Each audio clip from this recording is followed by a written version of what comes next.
Miara-mivavaka isika rehetra. Soranao na iny anaranao Andriamanitra rainay.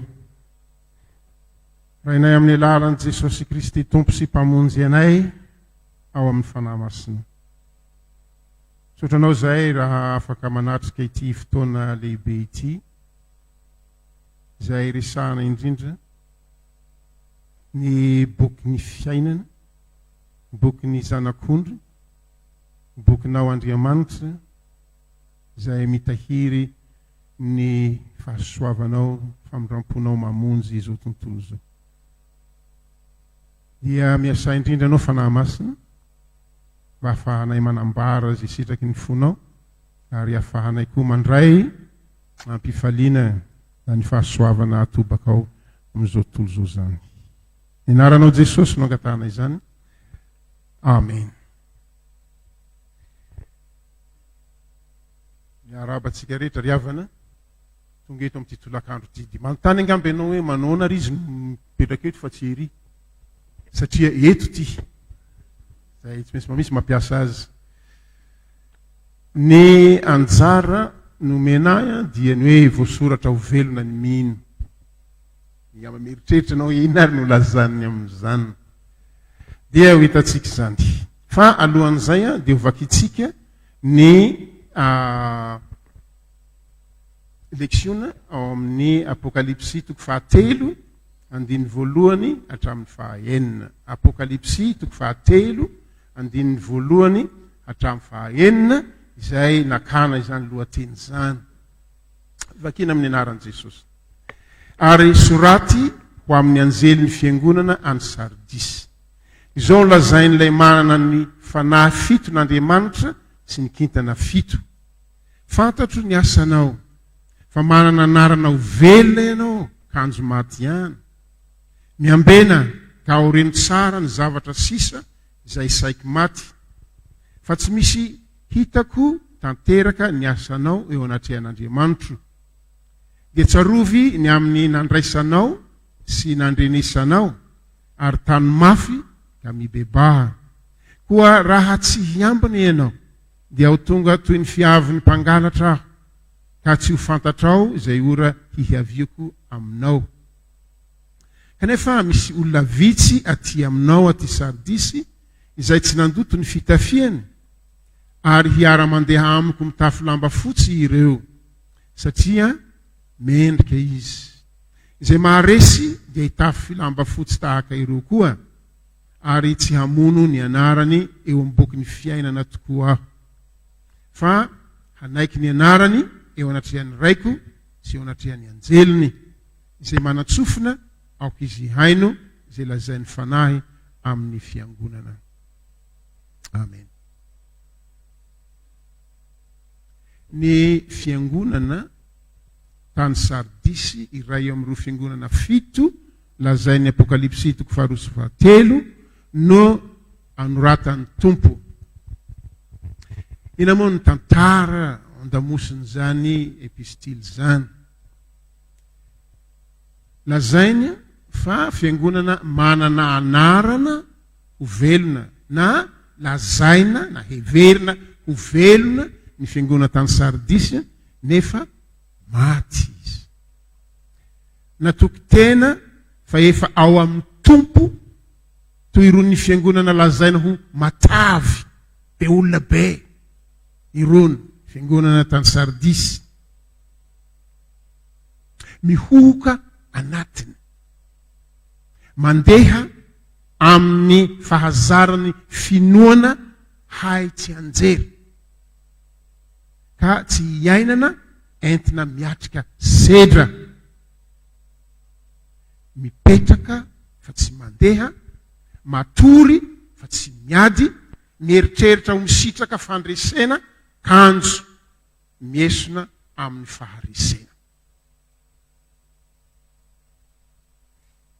Misy tantara marina talohany zany epistily zany afantarana ny Sardisy.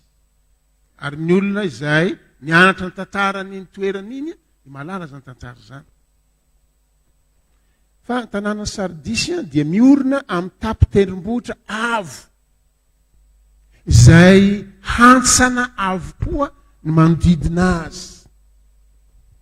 Vavahady tokana ihany no ahafahana miditra eo.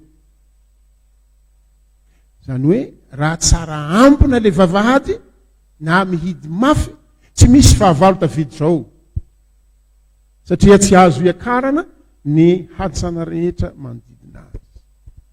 Tao anatin'ny taona maro zany, ary dia natoky tena ny olona tao Sardis na kristiana na tsy kristiana fa tsy hisy fahavalo hanafika ao. Ay le fahatoky tena lamina, tsisy dahalo any. Taty orina nefa mitombo ny fahaizan'ny olona. Misy olona nahita fa ity hantsana ity dia misy fissure, misy vaky zany, ka azo atao ny mihazona amin'ireny dia miakatra. Ary dia indray mandeha nisy olona tafakatra tao tamin'ny alina, ary izy no namohany vavahady dia niditra ny fahavalo namany nambabo ny toerana. Io le lazain'ny epistily eto hoe ho avy tampoka aminao toy ny fahatongavan'ny mpangalatra ny andron'ny tompo. Tsy nampoiziny poniny zany, fa nataony fa mitohy ny fiadanana teo. Eo ny tompo hoe tsarovy ny tantaranao ry Sardisy, fa ny fiavian'ny tompo aminao dia hitovy amin'ny fahatongavany zany mpangalatra zany, raha tsy miambina mandrakariva ianao. Misy nefa lazay ny tao amin'ny fiangonana kristianina izay tsy nanao tahaka ny sasany hoe amin'ny alahady koa mandeha miangona, fa dia business ohatra ny andavanandro ihany sisa rehetra. Efa misoratra any an-danitra ny anarana, inona koa ny manahirana anao amin'izany, miandry fotsiny no atao. Fa misy kristiana tsy nanao an'izany, tsy mba sondriatory na natoky tena amin'ny fahazarana, fa miara mandeha amin'ny tompo isan'andro. Ka amin'izany tsy tampoka amin'ireo ny fiavian'ny tompo, satria izany no andrasany andro aman'alina. Toy ilay fanoharana nataon'i Jesosy hoe mpanompo tsara izay sady misikina no mirehitra jiro mandra-piverin'ny tompony avy any amin'ny fampakaram-bady.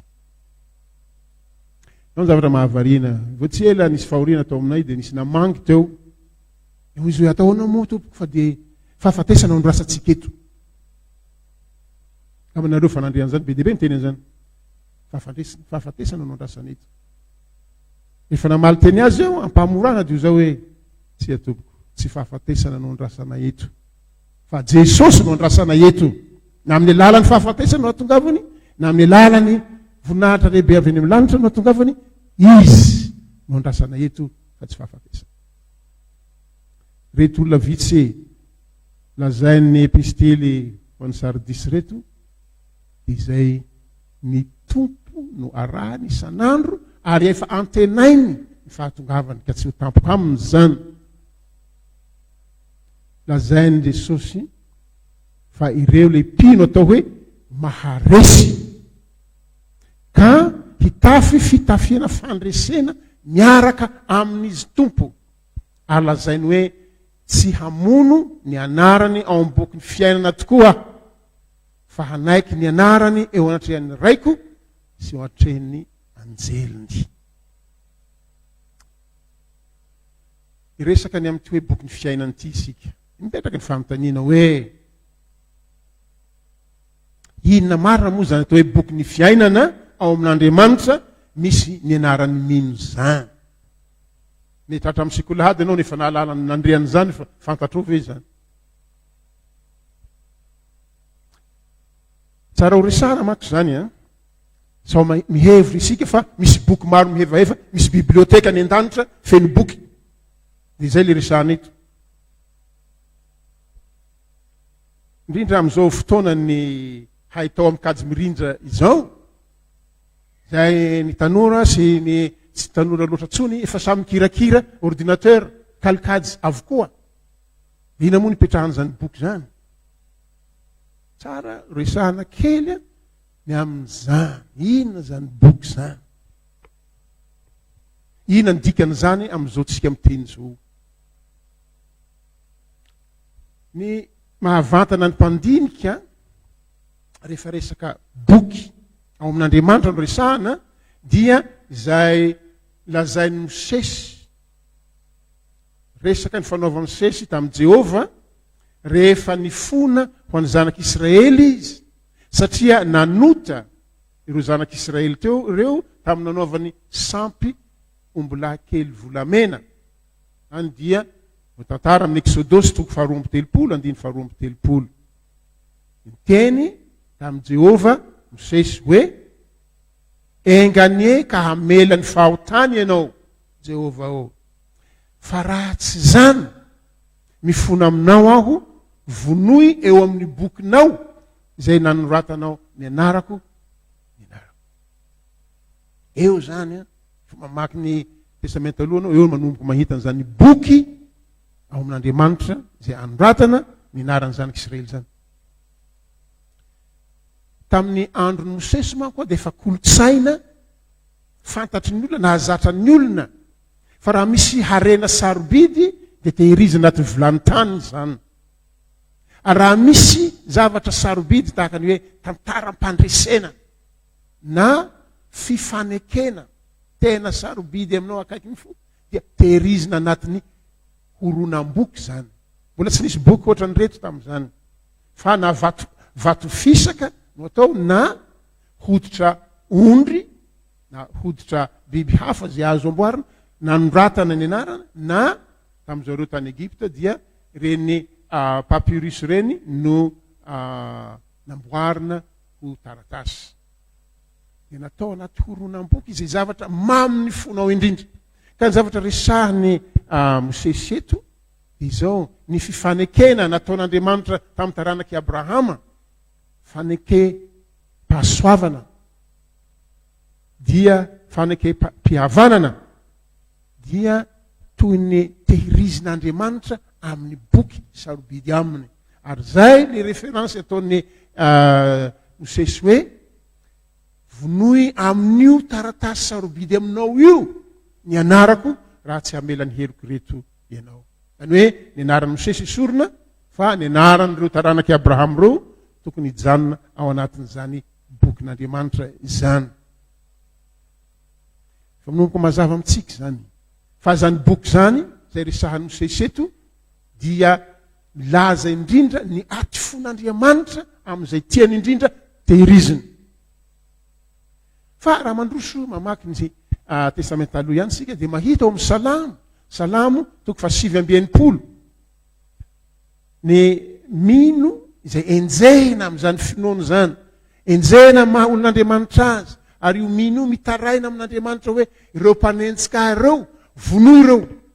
Amin'izany moa fanaony zanak'Israely zany tsy nampisalasala azy. Amintsika kristiana misalasala amin'izany hoe ianao ve angataka amin'Andriamanitra hoe vonoy ny fahavaloko.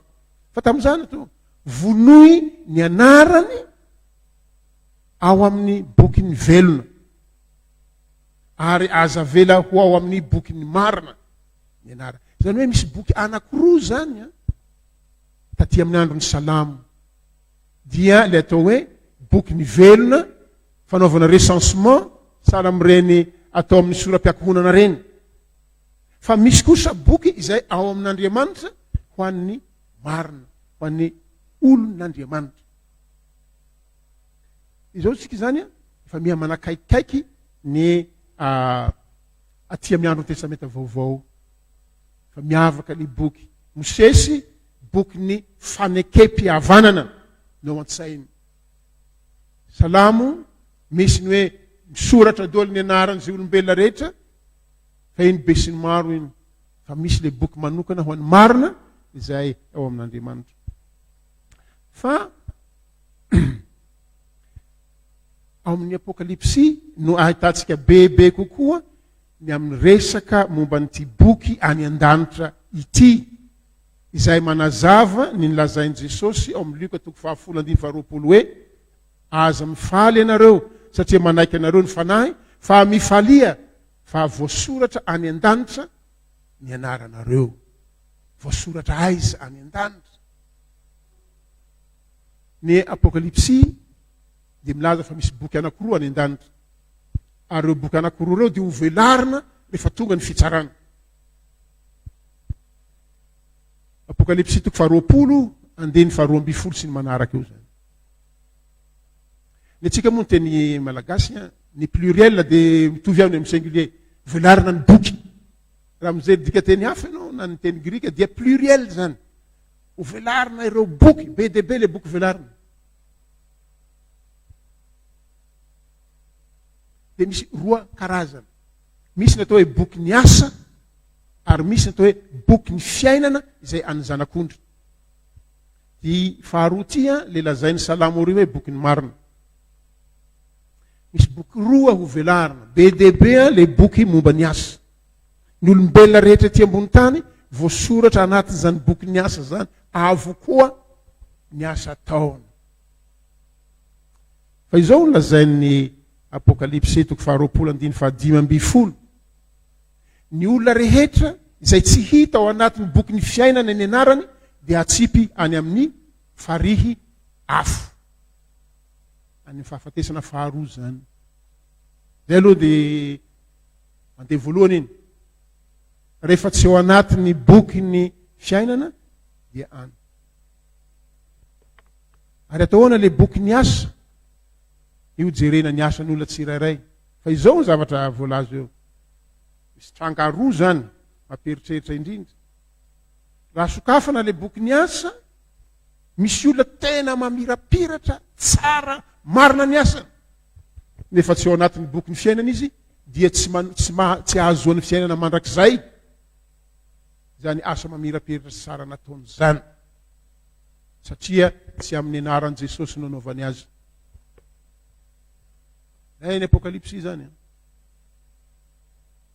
Faharoany zany.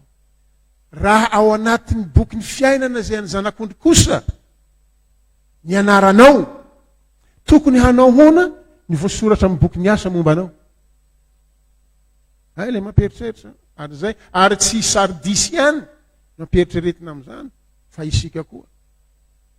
Ohatran'izao zany, raha jerena amin'ny boky ny fiainana izay an'ny zanak'ondry, hitao io perira solondray be. Dia jerena le boky ny asa, perira solondray be. Manao hoana ny asany ato, satria ny anarany ato. Zay le fampieritrereta ry amana. Raha ny asa ato amin'ny boky ny asa dia asa faharesena ny be ao. Moa ve mbola hatavela ry amin'ny boky ny fiainana ny anarany? Fa nilazany Jesosy azy ny amin'ny fomba hafa. Raha ato amin'ny boky ny fiainana ny anaranao, ary asa fandresena no amin'ny boky ny asa, dia hoy izy tsy ho fafako mihitsy ny anaranao ato. Dia manao koa no fanotra amin'izay. Nareo ihany mamaly ihany. Raha ato ny anaranao, nefa asa vetaveta no ato, dia ina anao atao? Zay ne le ambaran'ny apokalipsy io. Boky roa karazana, boky ny fiainana, boky ny asa. Tokony hiseho mitaratra ato amin'ny boky ny asa, ny mahato amin'ny fiainana anao. Tsy ekena ny dobla fasy amin'izay. Hoe kristiany amin'ny alahady, fa manino izy amin'ny latsinainy? Mbola nisy akoho nangalarina tamin'izany.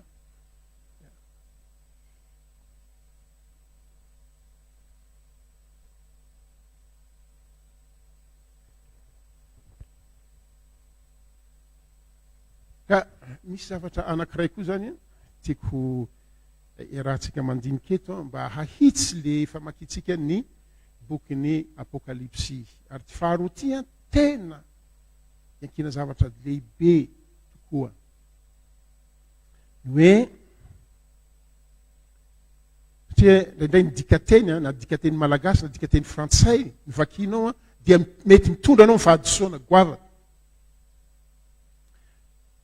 Apokalipsy toko fahatelo amby folo andiny fahavalo. Zao no lazainao amin'ny teny malagasy.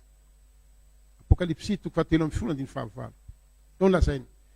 Ary hiankohoka eo anoloan'ny bibidia ny olona rehetra monina ambony tany, dia izay tsy manana ny anarany voasoratra ao amin'ny boky ny fiainan'ny zanak'ondry izay voavono hatramin'ny nanorenana izao tontolo zao. Fakekony amandray zany. Ary hiankohoka eo anoloan'ny bibidia zany ny olona rehetra monina ambony tany, dia izay tsy manana ny anarany voasoratra ao amin'ny boky ny fiainan'ny zanak'ondry izay voavono hatramin'ny nanorenana izao tontolo zao. Dia misy tovitovy kely amin'izany ihany ao amin'ny Apokalipsy toko fahafito amby folo andiny fahavalo. Zao no hita ao. Ary ny monina ambony tany, dia izay tsy voasoratra amin'ny boky ny fiainana hatramin'ny nanorenana izao tontolo zao, dia ho gaga raha mijery ny bibidia. Ary ny monina ambony tany, dia izay tsy voasoratra amin'ny boky ny fiainana hatramin'ny nanorenana izao tontolo zao, dia ho gaga raha mijery ilay bibidia. Mety ho samihafa ny fiheverantsika ino ny zavatra lazainy io. Petraka ny fanontaniana, inona moa no lazaina ho hatramin'ny nanorenana izao tontolo zao? Zay le fanontaniana. Miverina indroa le hoe hatramin'ny nanorenana izao tontolo zao. Inona io lazaina hoe hatramin'ny nanorenana izao tontolo zao io? Ny mpamaky na mpandinika sasany dia mihevitra arak'ilay Apokalipsy fito amby folo andiny fahavalo, fa ny tsy mahavoasoratra ny anaran'ny olona sasany ao amin'ny boky ny fiainana no tondroina amin'izany hoe hatramin'ny nanorenana izao tontolo zao zany. Amin'izany fiheverana zany dia lazaina fa hatramin'ny nanorenana izao tontolo zao dia efa misy, efa voalahatra raha teo, fa misy tsy ho voasoratra anatin'ny boky ny fiainana. Zany dia toe-tsaina izay manao fa Andriamanitra manendry olona ho very. Tsy manao zany nefa ny Andriamanitra rain'i Jesosy Kristy tompontsika.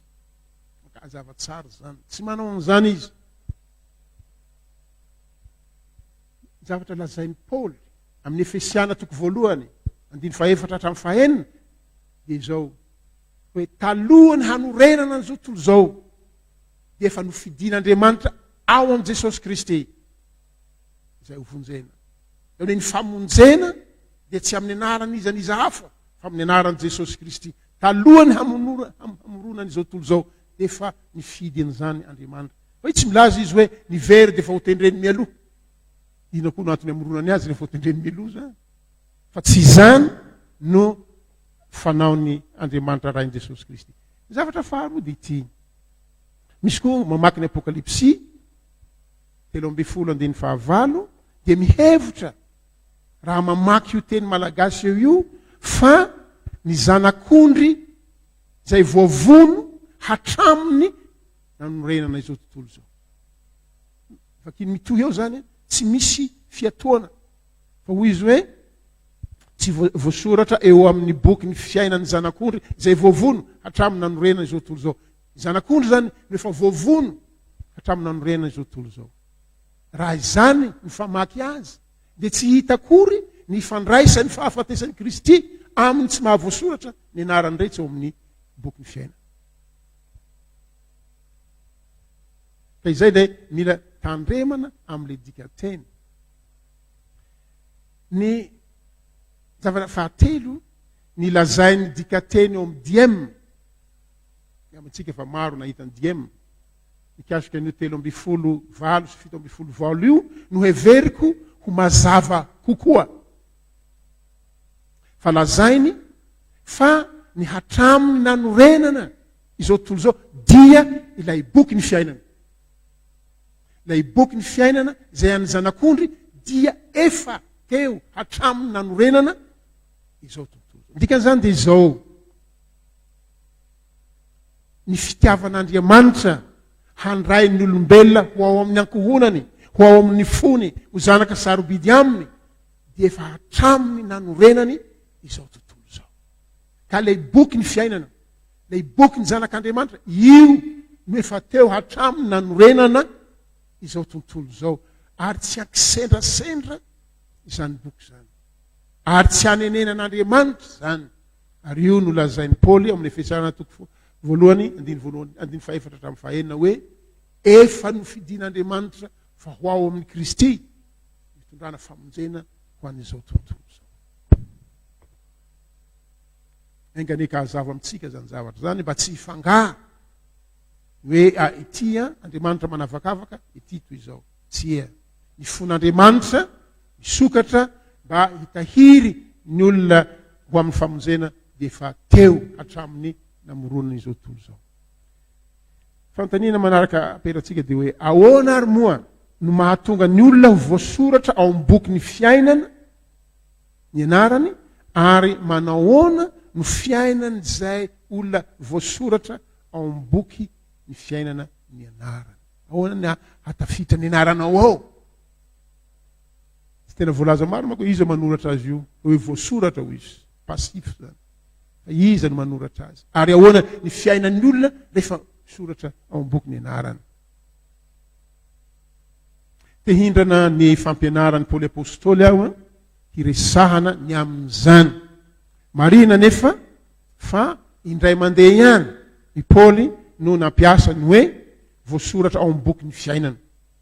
Zay na Filipiana toko faefatra andiny fahatelo izay lazany ireo mpiara-miasa aminy izay nahatoky miaraka taminy ka lazany hoe efa voasoratra ao amin'ny boky ny fiainana.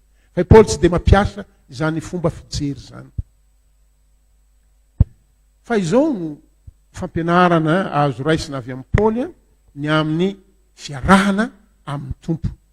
Voalohany, araka ny Romana toko fahaenina andiny faefatra, dia teo amin'ny batisa ny mino dia niarana levona tamin'ny Kristy ary niarana tsangana tamin'ny Kristy ka miara mandeha aminy amin'ny fiainam-baovao. Tsy zavatra foronina any amin'ny mistika any, eo amin'ny batisa no miara alevin'Andriamanitra miaraka amin'ny Kristy isika, ary miara atsangany amin'ny maty eo ary miara mandeha amin'ny Kristy. Eo amin'ny batisa zany. Faharoa manaraka an'izany, eo amin'ny Efesiana toko faharoa, andiny faefatra sy fahafito, hatramin'ny fahafito, dia lazainy Paoly fa Andriamanitra amin'ny famondram-pony lehibe dia nanangana ny mino tamin'ny maty niaraka amin'ny Kristy ary niara napetrany amin'ny Kristy any an-danitra ny mino. Ianao nga mieritreritra hoe mipetraka eto amin'ny 67 hektara zao. Fa raha ny marina, raha ny fijerin'Andriamanitra dia miara mipetraka amin'ny Kristy any an-danitra ianao zao. Zay ny fanazavany Paoly azy. Niara naleviny, niara natsangany ary niara napetrany any an-danitra miaraka amin'ny Kristy. Izany no fanazavany Paoly ny amin'ny fomba ilazany Paoly ny amin'ny hoe voasoratra ao amin'ny boky ny fiainana ianaranao, ao amin'ny bokin'Andriamanitra, eo ankavanan'Andriamanitra no hipetrahanao zao. Misy fomba hafa koa ilazany azy amin'ny Kolosiana toko fahatelo andiny fahatelo sy faefatra. Kolosiana toko fahatelo andiny fahatelo sy faefatra dia hoe efa maty ianareo ary ny fiainanareo miara miafina ao amin'ny Kristy, ao amin'Andriamanitra. Ka rehefa iseho Kristy fiainanareo dia hiara iseho aminy koa amin'ny voninahitra ianareo. Teka mety hoeto zao ka hita eto. Fa raha ny tena marina amin'Andriamanitra dia voafina ao amin'ny Kristy, ao amin'Andriamanitra isika izao. Hoe ny fitenin'ny tanora hoe ao amin'ny disque dur an'Andriamanitra. Mitovy milaza boky ary zany. Ao amin'ny disque dur an'Andriamanitra misy atsika zao. Mahavaly tsara ny fanontanian'ny tanora zany hoe rehefa misy olona maty atsipany anaty ranomasina ny marin, dia hohan'ny trondro eto, dia trondro ity koa hohaniny ery. Dia ahoana moa zany nanganana azy amin'ny maty? Ka problema an'Andriamanitra zany.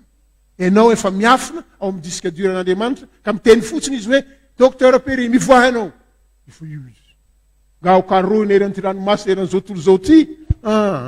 Fa miafina ao amin'ny Kristy, ao amin'Andriamanitra, io ilay boky ny fiainana. Zay ny fanazavany Paoly azy zany.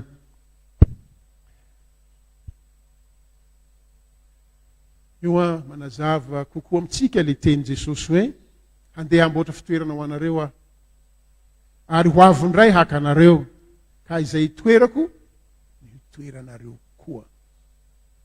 Jona 4:7.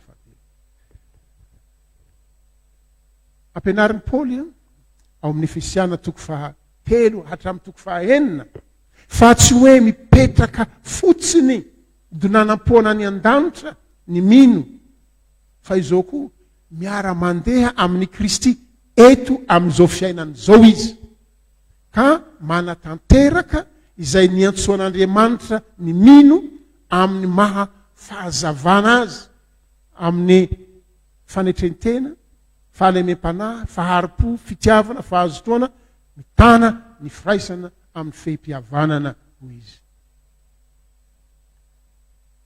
Mipetraka aloha, zay ny zava-dehibe indrindra amintsika loterana mitazona mafy an'izany.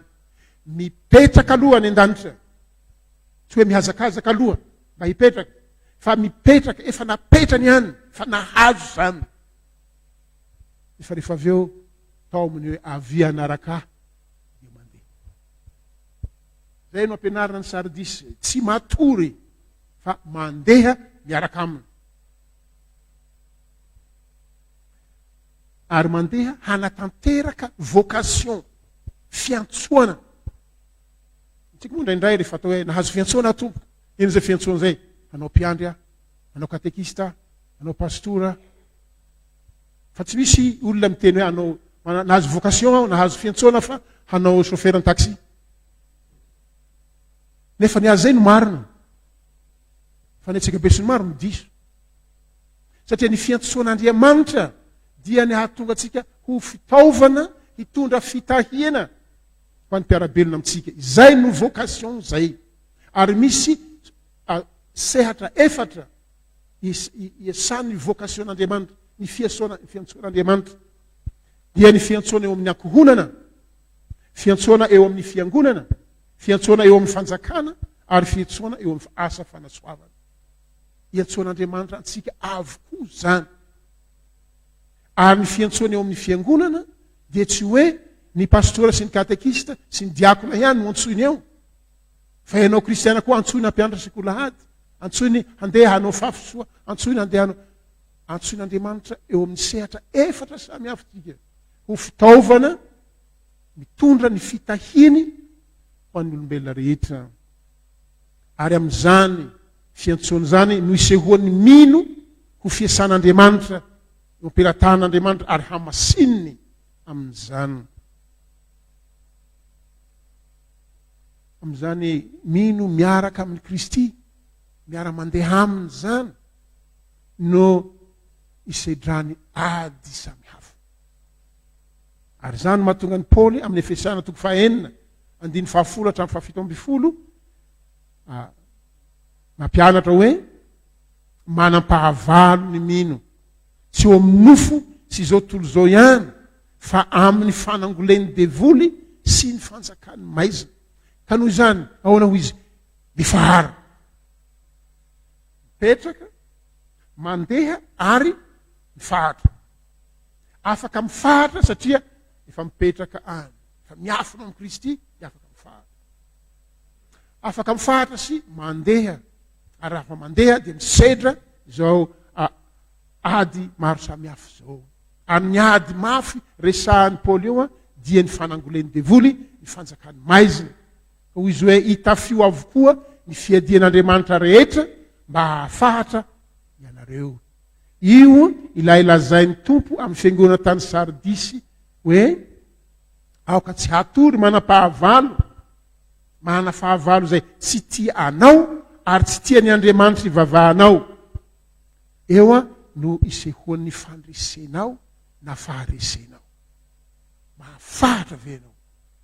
Raha mahafahatra ianao tondra ny fiadian'Andriamanitra rehetra, dia hoy ny tompo hoe tsy esorina ny anaranao ao amin'ny boky ny fiainana. Toetra tsara ao amin'ny boky ny fiainana zany. Ary zava-dehibe ny lazain'i Jesosy eo hoe tsy homenatra anao Jesosy, fa asehony an'Andriamanitra ray ianao ary asehony ny anjeliny rehetra ity no mpiarady amiko. Indray tsika manana namana tsy entina any amin'ny akohonana mihitsy atoro hoe ity namako, io ve mba namanao mahamenatra, fa lazainy tompo eto ireo zay mahafahatra miarady aminy ary mahafahatra mifanangoleny devoly, tsy manaraka ny fombany na ampiasainy, dia mandresy ireo ary tsy hamenatra azy. Aditsika ny teniny Jesosy manao hoe fa na iza no homenatra sy ny teniko amin'ity taranaka sady mijangajanga no manota ity, dia homenatra azy kosa ny zanak'olona raha avy mivoninahitry ny rainy mba amin'ny anjely masina. Fa eto dia lazainy fa tsy homenatra ireo zay mahafahatra. Fa izao anefa raha mamaky mitohy ny apokalipsy isika ka tonga eo amin'ny 7:12, io dia epistily ho an'ny fiangonana anankiray hafa Philadelphia, dia misy fandresena hafa eo.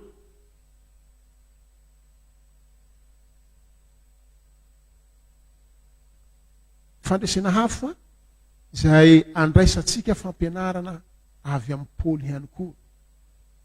Zao manko lazainy tompo ho an'ny fiangonana Philadelphia, izay maharesy no hataoko andry eo amin'ny tempolin'Andriamanitro ary tsy hiala eo intsony izy, ary ho soratako eo aminy ny anaran'Andriamanitro sy ny anaran'ny tanànan'Andriamanitro, dia Jerosalema vaovao izay midina avy any an-danitra avy amin'Andriamanitra ary ny anarako vaovao. Fandresena hafa indray zany, tsy mitovy amin'ilay fandresena mifahatra teo. Ny fiangonana tany Philadelphia dia hafa noho ny tany Sardis, fa fiangonana izay na dia kely hery azy dia niady ary anankiray tamin'ny fahavalony ediany dia ny sinagogany Satana, izay lazainy tompo hoe ataoko ho tonga iankohoka eo an-tongotrao ireo. Niady zany fiangonana zany. E voalaza teo aloha dia fandresena amin'ny fifaharana amin'ny fangoleny devoly. Amin'ny mpandinika raha mamaky ny Efesiana 4:10-7 io, mandinika ireo fiadiana lazainy Paoly hoe hitafio avokoa ny fiadian'Andriamanitra rehetra, dia fiadiana defensif ireo, entina miaro tena. Io ny fiadiana fanaovan'ny miaramila, garde de corps ny mpanjaka tany amin'ny lapa. Izy rehetra ireo sabatra ny fanahy, sabatra zany hoe baionety no lazainy io, tsy entinao miady manafika ary fa miaro zay.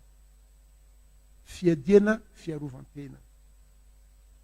Fa hafa indray ny lazainy Paoly amin'ny fiadiana izay atrehiny mino manaraka ny tompo.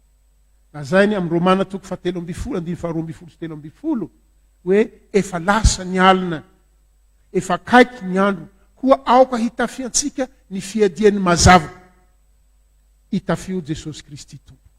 Hafa zany atao hoe fiadiany mazava. Misy le fiadiana fiarovan-tena, fa misy ny fiadiana entina manafika. Io fiadiana entina manafika zay omenany mino io no atao hoe fiadian'ny mazava. Ady offensive zany, manafika zany. Ny fanjak'Andriamanitra manafika ny vavahady ny fiaina tsy hita, araky ny Matitoko 1:7-8 ary mandresy azy. Ny mino mitafy an Jesosy Kristy sy miaraka amin'ilay mpandresy dia handresy tokoa, ary ho Jesosy hoe ho tonga andry eo amin'ny tranon'Andriamanitra mandrak'izay izy. Ka amin'izay rehetra ijoroany zany mino mitondra ny fiadiany mazava zany, dia ho hita fa an'Andriamanitra izy. Soratra eo aminy ny Andriamanitra izay inoany, tazana eo aminy ny fanjakana mandraka izay be fahasoavana Jerosalema ary ny zanak'ondry.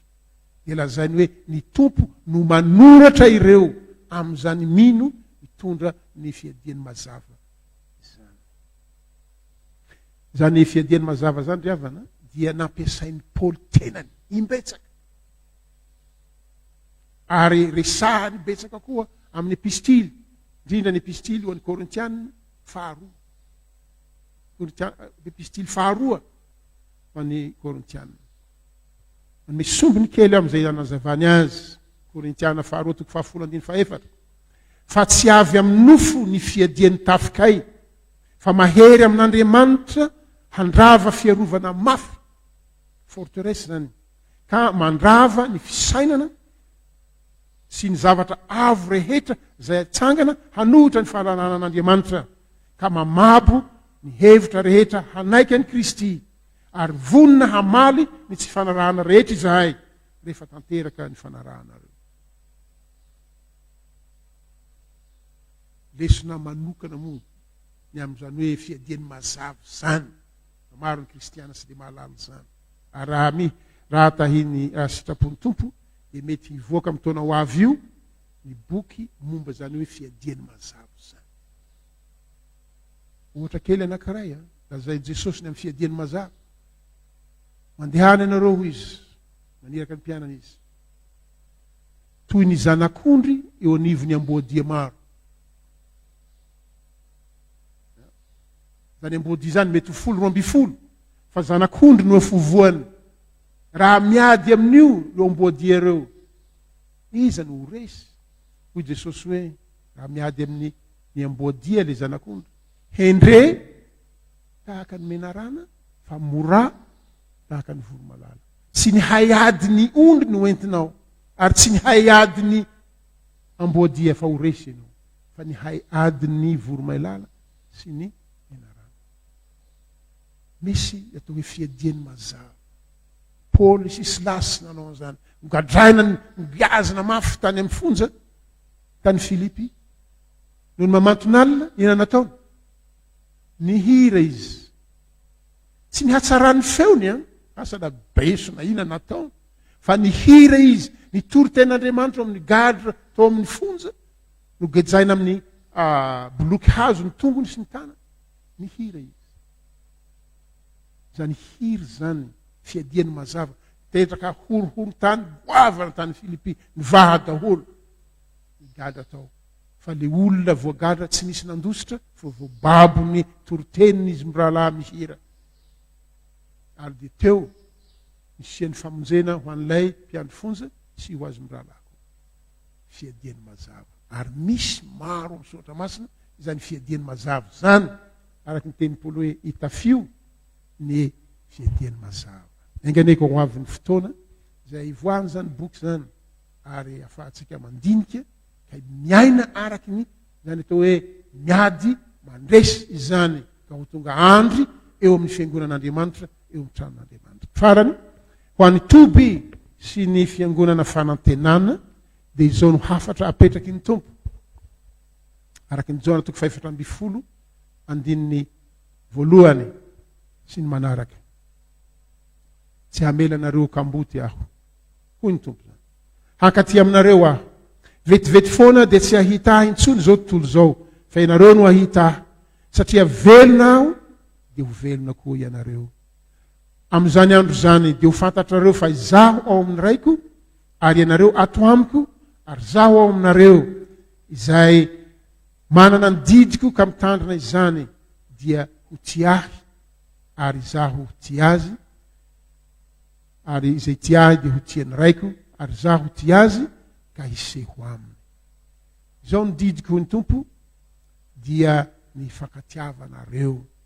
Ary izay miaina amin'izany hafatry ny tompo zany no haharesy ka ho tonga andry eo amin'ny fiangonan'Andriamanitra. Vavaka isika.